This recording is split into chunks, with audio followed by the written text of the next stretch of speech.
25 апликации кои ги исполнувале условите за добивање на пари од ИПАР 3 програмата се откажале пред да ги добијат средствата. Тоа се случило непосредно пред да избие скандалот во платежната агенција со митото на веќе екс-директорот Илија Стоилев.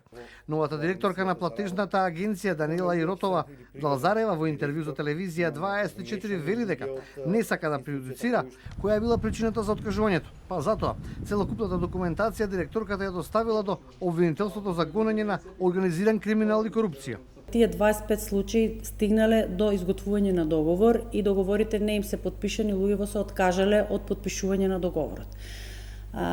Сакам да верувам дека не биле тие сите предмет на уцени и закани, затоа што постојат и луѓе кои што од неможност за обезбедување на кредити, на средства, има случаи каде што се откажуваат.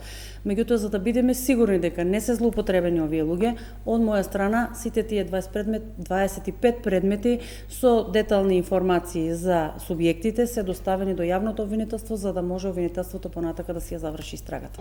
Од обвинителството не ги потврди овие информации и ни посочија дека активно се работи на случајот, но бидејќи станува збор за предистрага, дополнителни информации не можеа да ни соопштат. Во овој период во кој истражните органи чешлаа договори кои се склучени во последните 5 години, веќе имало одредени сомнежи за нови коруптивни сделки. Тие 25 случаи стигнале до изготвување на договор и договорите не им се подпишани, луѓето се откажале од подпишување на договорот.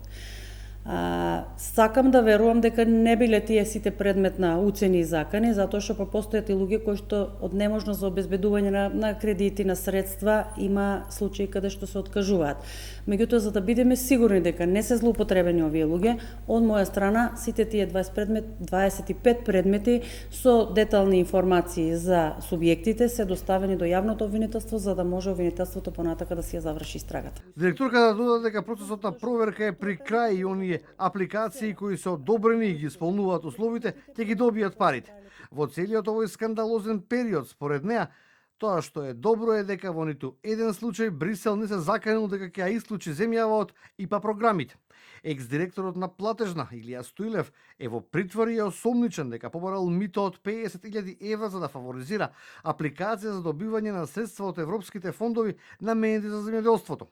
Обвинителството гони и плюс 4 други лица како негови соучесници кои работеле во агенцијата и во други блиски институции поврзани со земјоделската дејност.